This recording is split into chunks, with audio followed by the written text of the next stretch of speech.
พระโลสกติสเถระโทษของความอิจฉาริษยา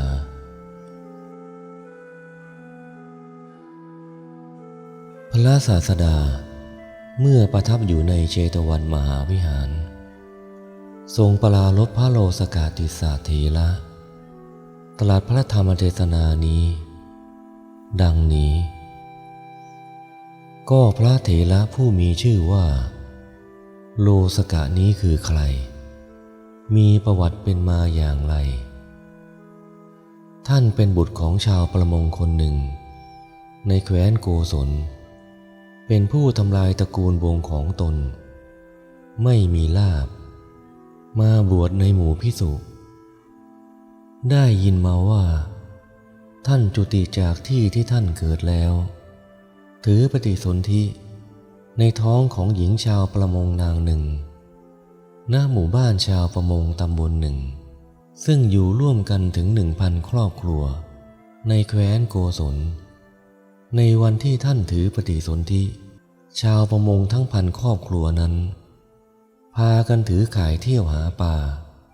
ในลำน้ำและบ่อบึงไม่ได้แม้แต่ปลาตัวเล็กๆสักตัวหนึ่งและนับแต่วันนั้นมาชาวประมงเหล่านั้น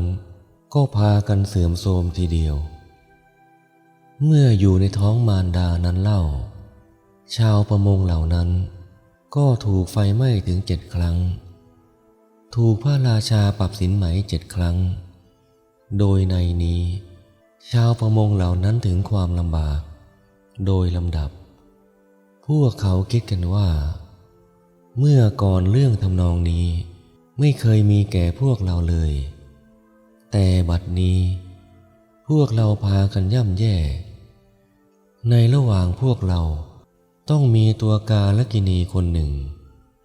พวกเราจงแบ่งเป็น2 พวกเถิดดังนี้แล้วแยกกันอยู่ฝ่ายละ500 ครอบครัวแต่นั้นมารดาบิดาของเขาอยู่กลุ่มใดกลุ่มนั้นก็แย่กลุ่มนอกนี้เจริญพวกที่แย่นั้นก็แยกกลุ่มกันอีกโดยแยกกันออกเป็น2 กลุ่มอีกแยกกันไปโดยทำนองนี้กระทั่งตระกูลของเขานั่นแหละเหลือโดดเดี่ยวเพียงตระกูลเดียวเท่านั้นเขาทั้งหลายจึงรู้ว่าคนเหล่านี้เป็นกาลกิณีก็ลุมกันโบยตีไล่ออกไปครั้งนั้นมารดาบิดาของเขาเลี้ยงชีพมาโดยแล้นแค้นพอท้องแก่ก็คลอดณที่แห่งหนึ่งธรรมดาท่านผู้เป็นสัตว์เกิดมาในภพสุดท้ายใครไม่อาจทำลายได้เพราะมีอุปนิสัยแห่งอรหัตผลรุ่งเรืองอยู่ในหทัยของท่านเหมือนดวงประทีปภายในหม้อฉะนั้นมารดาเลี้ยงเขามาจนถึงในเวลาที่เขาวิ่งเที่ยวไปมาได้ก็เอาโล่ดินเผาใบหนึ่งใส่มือให้พลางเสือกใส่ด้วยคำว่าลูกเอ๋ยเจ้าจงไปสู่เรือนหลังนั้นเถิดดังนี้แล้วหลบไปจำเดิมแต่นั้นมาเขาก็อยู่อย่างเดียวดายเที่ยวหากินไปตามภาษาหลับนอนณที่แห่งหนึ่งไม่ได้อาบน้ำไม่ได้ปฏิบัติร่างกายดูเหมือนปีศาจคลุกฝุ่นเลี้ยงชีวิตมาได้โดยลำเค็ญต่อมาเมื่อเขาอายุ7 ขวบโดยลำดับเลือกเม็ดข้าวกินทีละเม็ดใกล้ประตูเรือนแห่งหนึ่งในครั้งนั้นพระธรรมเสนาบดีเที่ยวบิณฑบาตอยู่ในเมืองสาวัตถีเห็นแล้วลำพึงว่าเด็กคนนี้น่าสงสารนักเป็นชาวบ้านไหนหนอจึงแผ่เมตตาจิตไปในเขาเพิ่มยิ่งขึ้นจึงเรียกว่ามานี่เถิดเด็กน้อยเขามาไหว้เถระแล้วยืนอยู่นั้น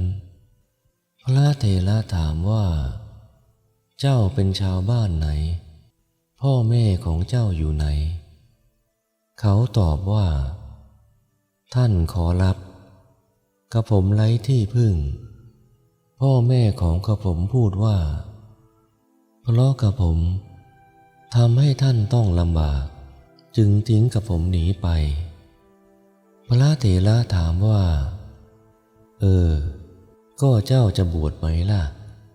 เขาตอบว่าท่านขอรับกับผมอยากบวชนักแต่คนกำพร้าอย่างผมใครจะบวชให้พระเถระกล่าวว่าเราจะบวชให้เขากล่าวว่าสาธุท่านขอรับโปรดอนุเคราะห์ให้กระผมบวชเถิดพระเถระจึงให้ของเคี้ยวของบริโภคแก่เขาแล้วพาไปวิหารอาบน้ำให้เองให้บรรพชาจนอายุครบจึงให้อุปสมบทในตอนแก่ท่านมีชื่อว่าโลสกติสเถระเป็นพระไม่มีบุญมีลาภน้อยเล่ากันว่าแม้ในคราวอาสาธิสถานท่านก็ไม่เคยได้ฉันเต็มท้องได้ขบฉันเพียงพอที่จะสืบต่อชีวิตไปได้เท่านั้นเพราะเมื่อใครใส่บาตรท่านเพียงข้าวต้มกระบวยเดียวบาตรก็ปรากฏเหมือนเต็มเสมอขอบแล้วเมื่อเป็นเช่นนั้นคนทั้งหลายก็สำคัญว่าบาตรของภิกษุรูปนี้เต็มแล้วเลยถวายองค์หลังๆในเวลาถวายข้าวยาคูในบาตรของท่านข้าวยาคูในภาชนะของคนทั้งหลายก็หายไปดังนี้ก็มีแม้ในปัจจัยอื่นที่มีของควรเคี้ยวเป็นต้นก็มีในนี้เหมือนกันโดยสมัยต่อมาท่านเจริญวิปัสสนาแม้จะดำรงอยู่ในอรหัตผลอันเป็นผลชั้นยอดก็ยังคงมีลาภน้อยครั้นเมื่ออายุสังขารของท่านล่วงโรยทรุดโทรมลงโดยลำดับก็ถึงวันเป็นที่ปรินิพพานท่านพระธรรมเสนาบดีคำนึงอยู่ก็รู้ถึงการปรินิพพานของท่านจึงดำริว่าวันนี้พระโลสกติสเถระนี้จากปรินิพพานในวันนี้เราควรให้อาหารแก่เธอจนพอดังนี้แล้วจึงพาท่านไปสู่เมืองสาวัตถีเพื่อบิณฑบาตเพราะพาท่านไปด้วยพระเถระเลยไม่ได้แม้แต่เพียงการยกมือไหว้ในเมืองสาวัตถีอันมีผู้คนมากมายพระเถระจึงกล่าวว่าอาวุโสเธอจงไปนั่งคอยอยู่ที่โรงฉันเถิดดังนี้แล้วจึงส่งท่านกลับพอพระเถระมาจากที่นั้นเท่านั้นพวกมนุษย์ก็พากันพูดว่าพระผู้เป็นเจ้ามาแล้วนิมนต์ให้นั่งเหนืออาสนะให้ฉันภัตตาหารพระเถระก็ส่งอาหารที่ได้แล้วนั้นไปโดยกล่าวกับคนเหล่านั้นว่าพวกเธอจงให้ภัตนี้แก่พระโลสกติสเถระคนที่รับภัตนั้นไปก็ลืมพระโลสกติสเถระพากันกินเสียเรียบจนเวลาที่พระเถระเดินไปถึงวิหารพระโลสกติสเถระก็ไปนมัสการพระเถระพระเถระหันมายืนถามว่าอาวุโสคุณได้อาหารแล้วหรือท่านตอบว่าไม่ได้ดอกครับพระเถระถึงความสลดใจ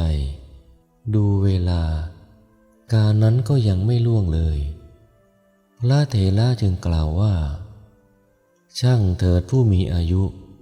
คุณจงนั่งที่เดิมนั่นแหละครั้นให้พระโลสกติสเถระนั่งรอในโรงฉันแล้วก็ไปสู่พระราชวังของพระเจ้าโกศลพระราชารับสั่งให้รับบาตรของพระเถระทรงกำหนดว่ามิใช่การแห่งภัตจึงรับสั่งให้ถวายของหวาน4 อย่างจนเต็มบาตรพระเถระรับบาตรกลับไปถึงจึงเรียกพระโลสกติสเถระว่ามาเถิดผู้มีอายุติสะ ฉันของหวาน4 อย่างนี้เถิดแล้วยืนถือบาตรอยู่ท่านพระโลสกาติสาเถระยำเกรงพระเถระจึงไม่ฉันลำดับนั้นพระเถระกล่าวกับท่านว่ามาเถิดหน้าท่านผู้มีอายุติสสะผมจะยืนถือบาตรไว้คุณจงนั่งฉันถ้ากระผมปล่อยบาตรจากมือบาตรต้องไม่มีอะไรลำดับนั้นท่านพระโลสกาติสาเถระเมื่อพระธรรมเสนาบดีผู้เป็นอัครสาวกยืนถือบาตรไว้ให้จึงนั่งฉันของหวาน4 อย่างของหวาน4 อย่างนั้นไม่ถึงความหมดสิ้นด้วยกำลังฤทธิ์ของพระเถระพระโลสกาติสะฉันจนเต็มความต้องการในเวลานั้นในวันนั้นเองท่านก็ปรินิพพานด้วยอนุปาทิเสสนิพพานธาตุพระสัมมาสัมพุทธเจ้า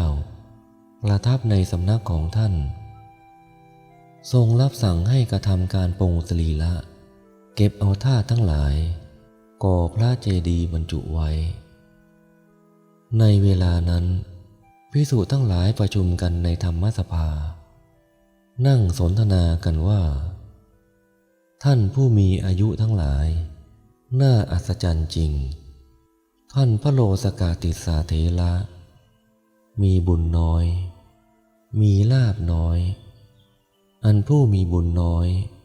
มีลาภน้อยเห็นปานดังนี้บรรลุอริยธรรมได้อย่างไรพระบรมศาสดาเสด็จไปธรรมสภา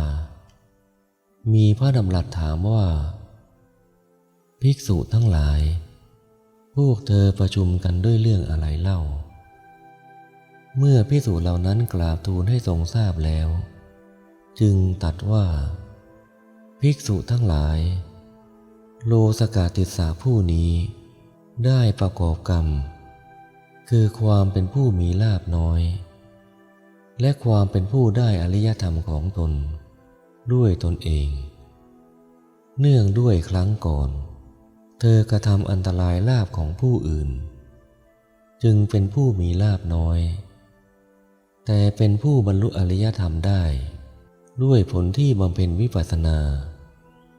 คืออนิจจังทุกขังอนัตตาดังนี้แล้วทรงนำเอาเรื่องในอดีตมาสาธกดังต่อไปนี้ในอดีตการครั้งพระสัมมาสัมพุทธเจ้าทรงพระนามว่ากัสสปะภิกษุรูปหนึ่ง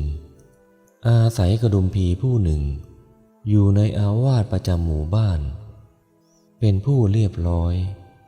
มีศีลครั้งนั้นมีพระขีณาสพองค์หนึ่งอยู่ในป่าหิมพานต์ได้มาถึงบ้านที่อยู่ของกดุมพีผู้อุปถากภิกษุนั้นโดยลำดับกดุมพีเลื่อมใสในอิริยาบถของพระเถระจึงรับบาตรนิมนต์เข้าสู่เรือนให้ฉันภัตตาหารโดยเคารพสดับพระธรรมกถาเล็กน้อยแล้วไหว้พระเถระกล่าวว่าข้าแต่พระคุณเจ้าผู้เจริญนิมนต์พระคุณเจ้าไปสู่วิหารใกล้บ้านของกระผมก่อนเถิดต่อเวลาเย็นพวกกระผมจึงจะไปเยี่ยมพระเถระจึงไปสู่วิหารนมัสการพระเถระเจ้าอาวาสทักถามกันแล้วนั่งณที่สมควร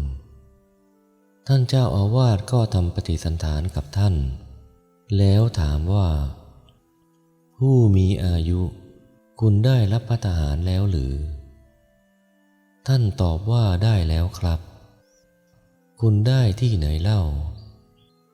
ได้ที่เรือนกดุมพีใกล้ๆวิหารนี้แหละครั้นบอกอย่างนี้แล้วก็ถามถึงเสนาสนะของตนจัดแจงปัดกวาดเก็บบาตรจีวรไว้เรียบร้อยแล้วพลางก็นั่งระงับยับยั้งอยู่ด้วยความสุขในฌาน ด้วยความสุขในผลสมาบัติพอเวลาเย็นกุดุมพีก็ให้คนถือเอาพวงดอกไม้และน้ำมันเติมประทีปไปวิหารนมัสการพระเถระเจ้าอาวาสแล้วถามว่าพระคุณเจ้าผู้เจริญมีพระเถระอาคันตุกะมาพักรูปหนึ่งไม่ใช่หรือท่านตอบว่าจ้ะมีมาพักข้าบดีถามว่าเดี๋ยวนี้ท่านพักอยู่ที่ไหนขอรับท่านตอบว่าที่เสนาสนะโน้นกระดุมพีไปสู่สำนักของท่านนั่งหน้าที่สมควรฟังธรรมกถาจนถึงค่ำจึงบูชาพระเจดีย์และต้นโพจุดประทีปสว่างไสวแล้วนิมนต์ให้ภิกษุทั้งสองให้รับบิณฑบาตในวันรุ่งขึ้นแล้วกลับไปฝ่ายพระเถระผู้เป็นเจ้าอาวาส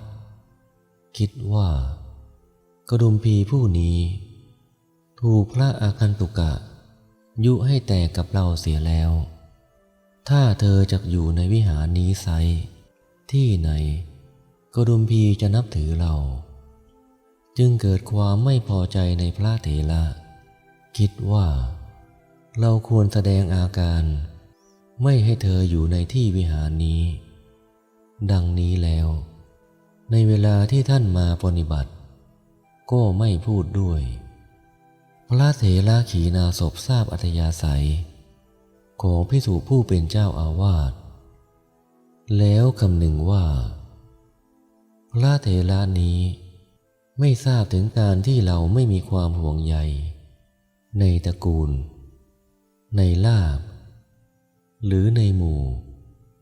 แล้วกลับไปที่อยู่ของตนยับยั้งอยู่ด้วยความสุขในฌานและความสุขในผลสมาบัติถึงวันรุ่งขึ้นท่านเจ้าอาวาสก็ตีระฆังด้วยหลังเล็บเคาะประตูด้วยเล็บแล้วไปสู่เรือนของกระดุมพีกระดุมพีรับบาตรนิมนต์ให้นั่งเหนืออาสนะที่ปูลาดไว้แล้วถามว่าข้าแต่ท่านผู้เจริญพระอาคันตุกะเถระไปไหนเสียเล่าท่านเจ้าอาวาสตอบว่าข้าพระเจ้าไม่ทราบความประพฤติของพระเถระผู้ใกล้ชิดสนิทสนมของคุณฉันตีระฆังเคาะประตูก็ไม่อาจปลุกให้ตื่นได้เมื่อวานฉันโภชนะอันปราณีตในเรือนของคุณแล้วคงอิ่มอยู่จนถึงวันนี้บัดนี้ก็ยังนอนหลับอยู่นั่นเองเมื่อท่านจะเลื่อมใสก็เลื่อมใสในภิกษุผู้มีสภาพเห็นปานนี้ทีเดียวฝ่ายพระเถระขีณาสพกำหนดเวลาพิสาจารของท่านแล้วก็ชำระสรีระของตนแล้วทรงบาจีวรเหาะไปในอากาศได้ไปเสียในที่อื่นกระดุมพีนิมนต์พระเถระเจ้าอาวาสฉันข้าวปลายาที่ปรุงด้วยเนยใสน้ำผึ้งน้ำตาลกรวดแล้วลมบาดด้วยของหอมใส่ข้าวปลายาจนเต็มแล้วกล่าวว่าข้าแต่ท่านผู้เจริญพระเถระนั้นเห็นจะเหน็ดเหนื่อยเมื่อยล้าพระคุณเจ้าจงนำข้าวปลายานี้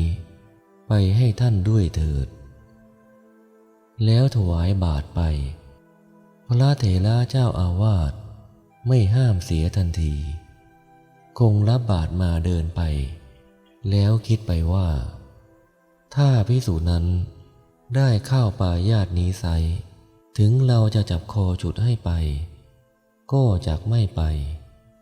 ก็ถ้าเราให้ข้าวปลายานี้แก่มนุษย์กรรมของเราก็จะปรากฏหากเททิ้งลงในน้ำเหล้าเนยใสก็จะปรากฏเหนือน้ำได้ถ้าทิ้งบนแผ่นดินฝูงกาจักลุมกินกันกรรมของเราก็จักปรากฏควรทิ้งข้าวปลายานี้ที่ไหนดีหนอ จึงเห็นนางกำลังไหม้อยู่แห่งหนึ่งก็คุ้ยถ่านขึ้นเทข้าวปลายาดลงไป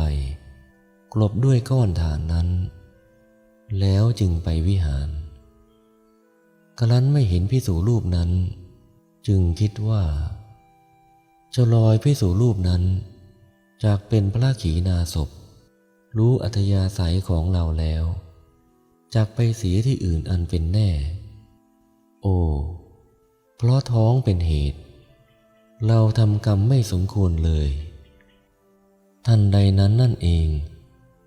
ความเสียใจอย่างใหญ่หลวงก็เกิดขึ้นแก่ภิกษุนั้นจำเดิมแต่วันนั้นไปทีเดียวท่านก็กลายเป็นมนุษย์เปรตอยู่มาไม่นานก็ตายไปเกิดในนรกภิกษุนั้นหมกไหม้อยู่ในนรกหลายแสนปีเศษของผลกรรมยังนำให้ไปเกิดเป็นยักษ์ถึง500 ชาติไม่เคยได้กินอาหารอิ่มท้องแม้สักวันเดียว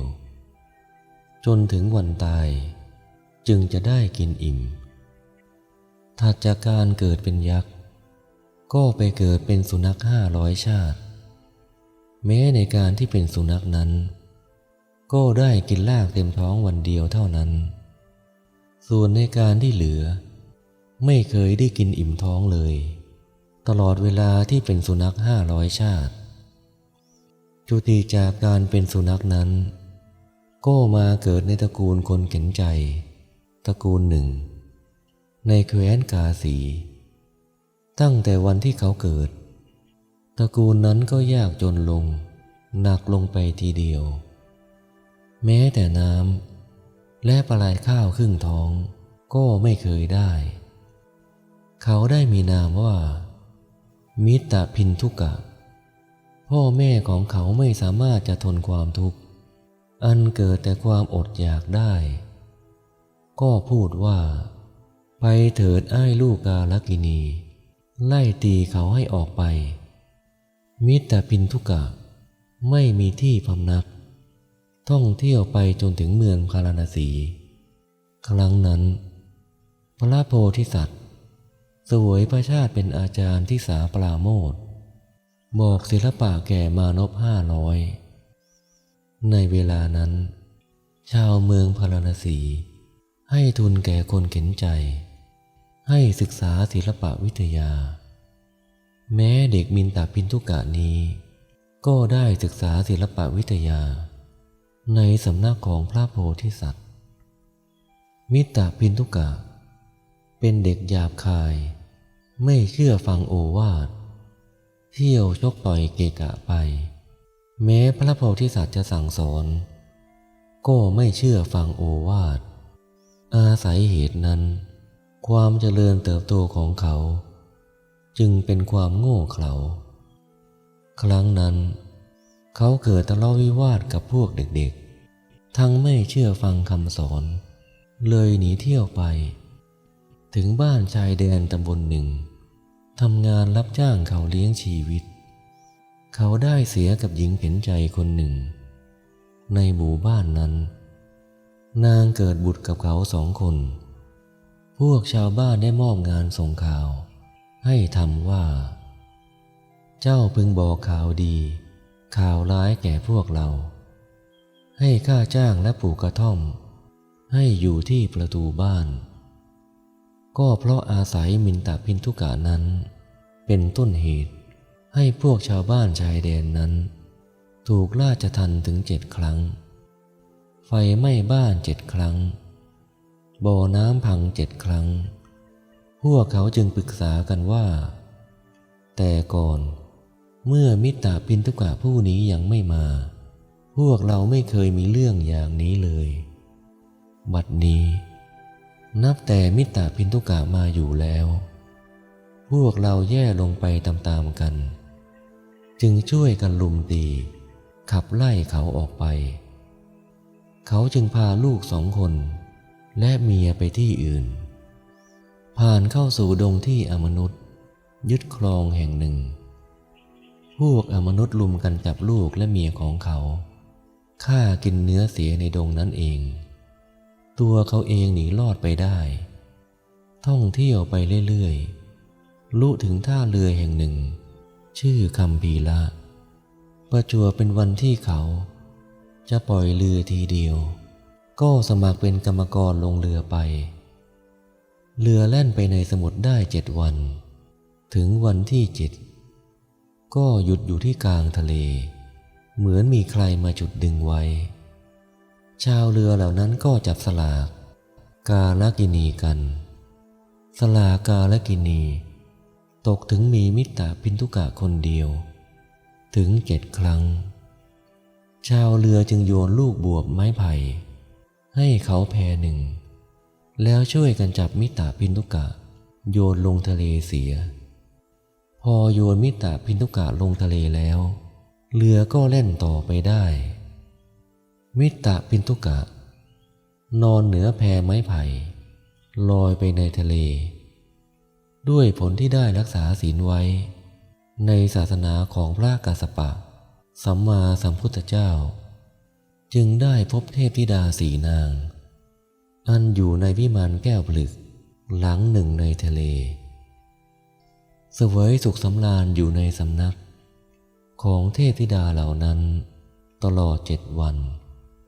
ก็นางเหล่านั้นเป็นเปรตมีวิมานอยู่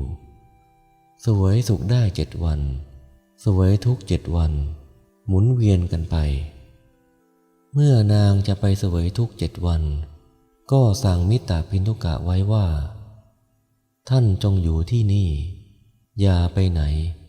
จนกว่าพวกฉันจะมาแล้วก็พากันไปครั้นนางพากันไปแล้วมิตตพินทุกะก็ลงนอนในแพไม้ไผ่ลอยต่อไปข้างหน้าได้เทพธิดา8 นางในวิมานเงินเทพธิดาเหล่านั้นก็เป็นเปรตมีวิมานเช่นเดียวกันมิตตพินทุกะลอยต่อไปได้เทพธิดา16 นางในวิมานแก้วมณีแล้วก็ลอยต่อไปได้เทพธิดา32 นางในวิมานทองเขาไม่ได้ฟังคำของเทพธิดาเช่นเดียวกันจึงลอยต่อไปข้างหน้าก็ได้พบเมืองยักษ์เมืองหนึ่งอยู่ในระหว่างเกาะในเมืองนั้นมียักษินีตนหนึ่งแปลงกายเป็นแม่แพะเที่ยวอยู่มิตตพินทุกะไม่ทราบว่าแม่แพะเป็นนางยักษินีคิดแต่ว่าเราจะกินเนื้อแพะโดดจับมันที่เท้านางยักษินีก็ยกมิตตพินทุกะขึ้นสลัดไปด้วยอานุภาพของยักษ์มิตตพินทุกะถูกนางยักษ์สลัดข้ามทะเลไปตกที่พุ่มไม้หนามพุ่มหนึ่งข้างคูเมืองพาราณสีแล้วก็กิ้งตกลงไปที่แผ่นดินในครั้งนั้นแม่แพะของพระราชาหลายตัวเที่ยวหากินอยู่เหนือคันคูนั้นถูกพวกโจรลักไปพวกคนเลี้ยงคิดกันว่าพวกเราต้องจับโจรให้ได้จึงพากันซุ่มอยู่หน้าที่แห่งหนึ่งเมื่อมิตตพินทุกะกลิ้งลงมายืนอยู่ที่พื้นดินได้แล้วเห็นแม่แพะเหล่านั้นก็คิดว่าเราจับแม่แพะตัวหนึ่งในเกาะแห่งหนึ่งกลางทะเลถูกมันดีดกระเด็นมาตกในที่นี้คราวนี้ถ้าเราจับแม่แพะตัวหนึ่งที่เท้ามันคงจะดีดเรากระเด็นกลับไปถึงสำนักเทพธิดาผู้มีวิมานอยู่ในทะเลดังก่อนเขาเข้าใจเอาเองอย่างนี้โดยไม่ไตร่ตรองให้แยบคายดังนี้แล้วก็โดดจับแม่แพะตัวหนึ่งที่เท้าพอมันถูกเขาจับที่เท้าเท่านั้นก็ร้องเอ็ดอึงพวกคนเลี้ยงแพะก็พากันกรูเข้ามาโดยรอบ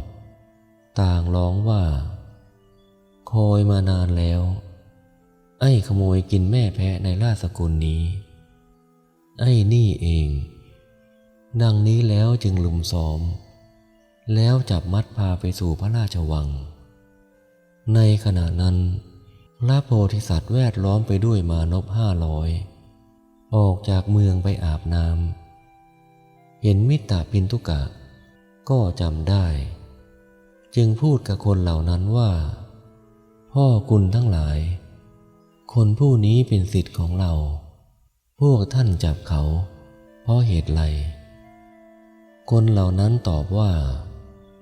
พระคุณท่านขอรับเขาเป็นคนขโมยแม่แพะของหลวงจับแม่แพะตัวหนึ่งที่เท้าเหตุนั้นพวกผมจึงจับเขาพระโพธิสัตว์ขอร้องว่าถ้าเช่นนั้นจงให้เขาเป็นทาสของพวกเราเถิดเขาจักได้อาศัยพวกเราเลี้ยงชีวิตไปคนเหล่านั้นรับคำว่าดีแล้วขอรับพระคุณท่านพลางปล่อยเขาแล้วพากันไปลำดับนั้นพระโพธิสัตว์จึงได้ถามมิตรพินทุกะว่าตลอดเวลาที่หายหน้าไปนั้นเจ้าไปอยู่ที่ไหนเล่ามิตรพินทุกะก็เล่าเรื่องที่ตนกระทำทั้งหมดให้ฟังพระโพธิสัตว์จึงกล่าวว่าคนที่ไม่กระทำตามถ้อยคำของผู้ที่หวังดีย่อมได้ทุกอย่างนี้แล้วกล่าวคาถานี้ความว่าบุคคลผู้ใดเมื่อท่านผู้หวังดีเอ็นดูจะเกื้อกูลสั่งสอนมิได้กระทำตามที่ท่านสอนบุคคลนั้นย่อมเศร้าโศกเหมือนมิตรพินทุกะจับขาแพะแล้วเศร้าโศกอยู่ฉะนั้นดังนี้พระเถระนั้นเคยได้อาหารเต็มท้องในอัตภาพทั้งสามอย่างนี้คือครั้งเป็นยักษ์ได้กินลกอิ่มอยู่วันหนึ่งครั้งเป็นสุนัขได้กินอาเจียนอิ่มวันหนึ่งครั้งสุดท้ายในวันที่ปรินิพพานได้ฉันของหวานสี่อย่างอิ่มด้วยอานุภาพของพระธรรมเสนาบดีขึ้นชื่อว่าการกระทำอันตรายแก่ลาภของผู้อื่นพึงทราบว่ามีโทษใหญ่หลวงอย่างนี้พระบรมศาสดาตรัสว่าดูก่อนภิกษุทั้งหลายพระโลสิกาติสสะเถระนั้นได้กระทำความเป็นคนมีลาภน้อยและความเป็นผู้ได้อริยธรรมให้แก่ตนด้วยตนเองอย่างนี้แลครั้นทรงนำพระธรรมเทศนานี้มาแล้วทรงสืบอนุสนธิประชุมชาดกว่ามิตรพินทุกะในการนั้นได้มาเป็นพระโลสกาติสะเถระในการนี้อาจารย์ที่สาปาโมทย์ในการนั้นคือเราตถาคตชะนี้แล